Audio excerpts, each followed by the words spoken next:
Daktari Samia Suluhu Hassan alizindua kampeni zake Dar es Salaam katika jimbo la Kawe katika viwanja vya Tanganyika Packers, lakini kampeni zile zilikuwa ni uzinduzi wa kitaifa. Sasa anakuja kwa ajili ya kampeni ndani ya mkoa wa Dar es Salaam.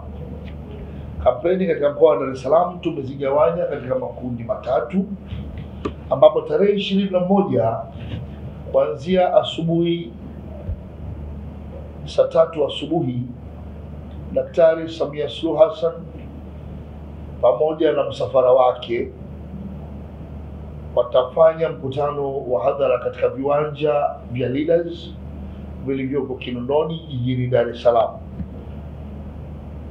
Mkutano huo utahusisha majimbo manne: majimbo ya Kibamba, Ubungo, Kinondoni yenyewe pamoja na Kawe. Ikumbukwe kabla ya kuja kuwa na wilaya nyingi, kulikuwa kuna wilaya 3, na wilaya ya Kinondoni ya zamani ilikuwa ikihusisha majimbo hayo. Mkutano wa pili utafanyika tarehe 22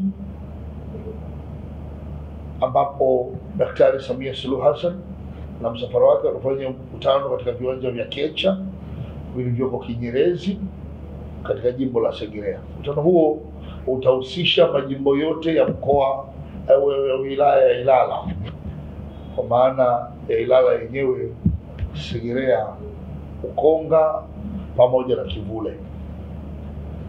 Na mkutano wa mwisho utahitimishwa katika viwanja vya TANESCO vilivyopo Vituka, ambapo mgombea wetu watawanadi wagombea wa majimbo ya Kinondoni, Mbagala, Chamazi pamoja na Temeke yenyewe.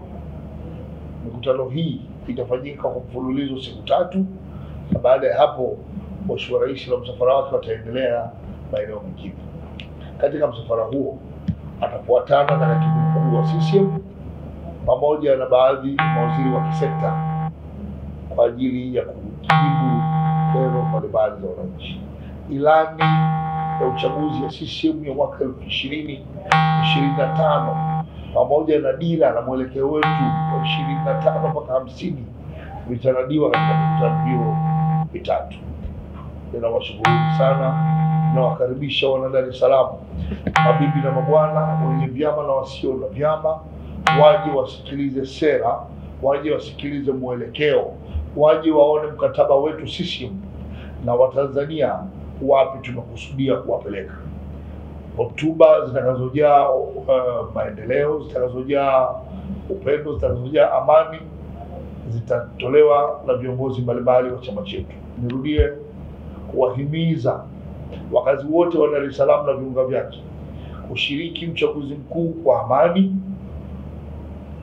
kujiepusha na lolote linaloweza kuleta madhara la kuharibu uchaguzi huu. Uchaguzi upo, utafanyika kwa amani. Serikali na dola zimejizatiti kuhakikisha kila mmoja anatimiza haki yake ya kimsingi kwa amani na utulivu.